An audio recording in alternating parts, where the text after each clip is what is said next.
The only way to beat Beijing's gridlock traffic is to go underground. Beijing's underground subway has an interesting history. Construction began in 1965, and it was built as part of the national defense. During the late 1960s, China feared a Soviet invasion. The subway could move 5 to 6 divisions of Chinese soldiers under the city. When the threat ended, the Beijing subway was put to more practical use. It opened to the Chinese public in 1977. Foreigners were allowed to ride in 1980.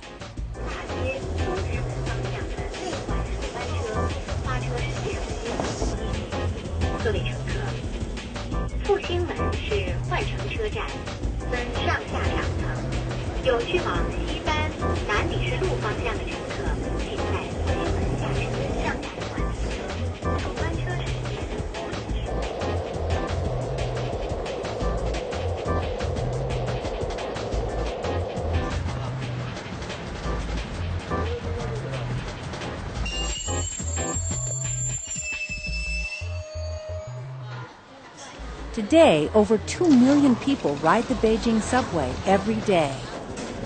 At rush hour, trains run almost every minute.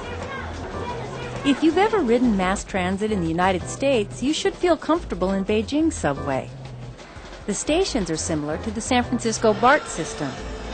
And Beijing's subway cars feel like newer versions of New York City's cars, but they can be just as crowded.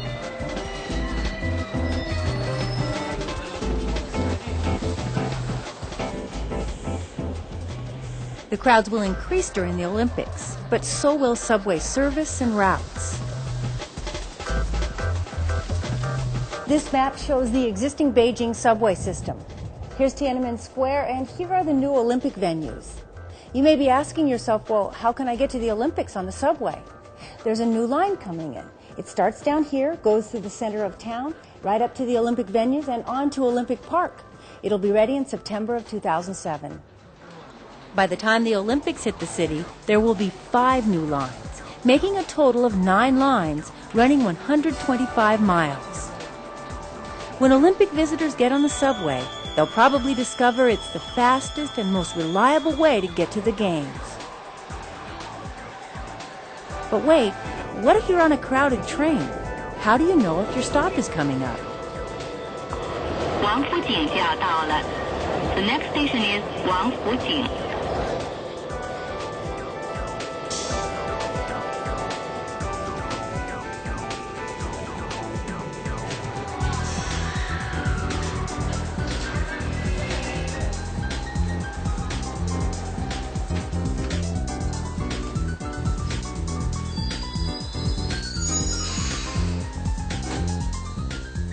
When you're in a hurry, the subway's just the ticket.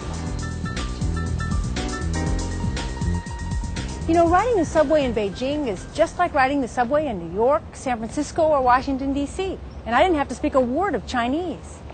And here we are, Tiananmen Square.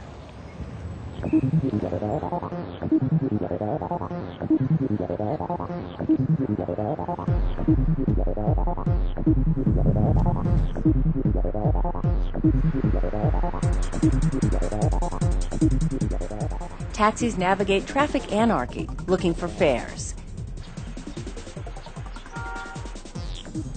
But this parking lot is packed with empty cabs. Why? Because taxi drivers here are taking mandatory English classes to get ready for the 2008 Beijing Olympics.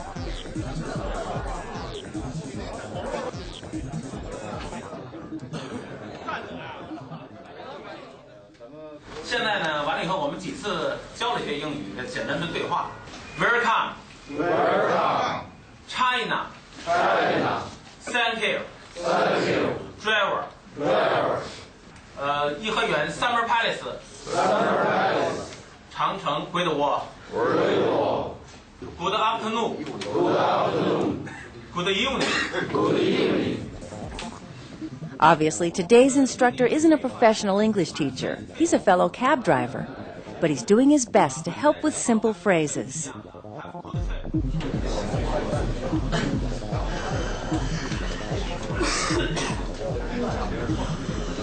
Good time, good day 就代表了哪天什么时间。 If your first language is Chinese, English is hard to learn. But these drivers attend class every Saturday. How is it dealing with people who don't speak Chinese? 会经常碰到一些国际友人，因为现在中国对外开放嘛，来中国的外国人很多，所以我们会经常碰到这方面难题。我们现在也正在学习英语。 And how are your English classes going? Do you like it? 还可以吧。我们现在每个星期都要抽出最少1天至2天的时间要学习英语。我觉得对我们这个职业，对我们这个行业，包括今后的奥运都是非常有好处的。 After English class, these cab drivers are ready to hit the streets of Beijing for another shift. Maybe they'll get to try out a few new phrases. One helpful phrase might be "no smoking, please," since Beijing just passed a law banning smoking in taxis. There are more than 60,000 cabs in Beijing. They come in a lot of shapes and colors, and finding one is pretty easy. Getting around in a Beijing taxi is a bargain compared to American or European cabs. The fare is 10 yuan for the first 3 kilometers, or $1.30 for around 2 miles. From there, it's another 2 yuan for every kilometer, or about 43 cents for every additional mile. A taxi ride from Beijing's airport to a luxury downtown hotel averages about $15.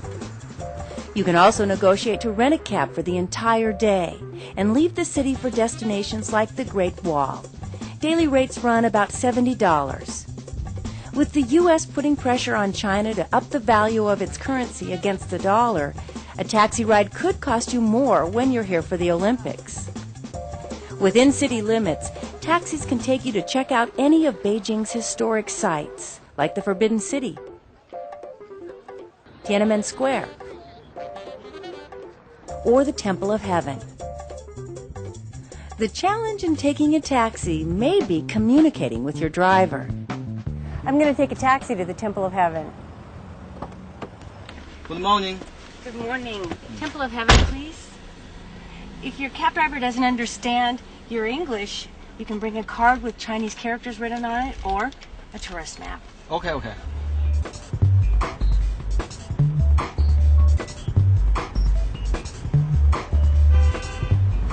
This is the license for the cab. It tells you that you're with a legitimate cab company. Here's the meter. It's right in the radio console in this cab. And so far we have 10 renminbi on our fare. And in China, it's okay to sit in the front seat, and why wouldn't you? It's a better view.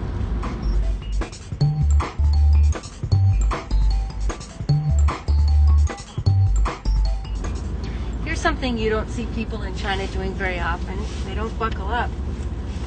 I was impressed, though, the cab driver did. If you think jumping in a Beijing taxi may be nerve-wracking, don't worry. You'll hear a comforting voice. Hello, passengers. Welcome to take Beijing taxi, and your advice on our service is appreciated. The first thing that will strike you about the ride is just how crazy Beijing traffic is. Think of a good cab driver as a traffic martial artist.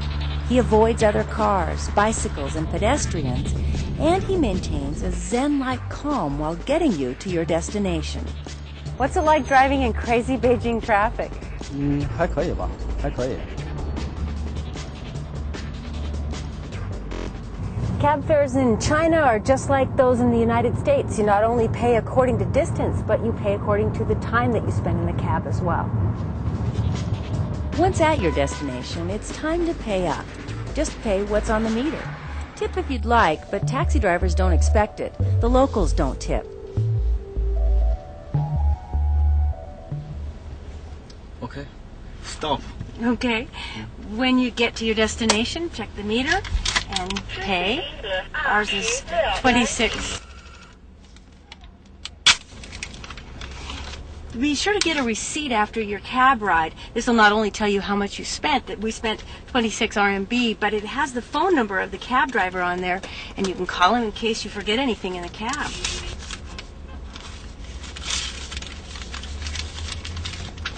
谢谢。拜拜。Bye. 拜拜。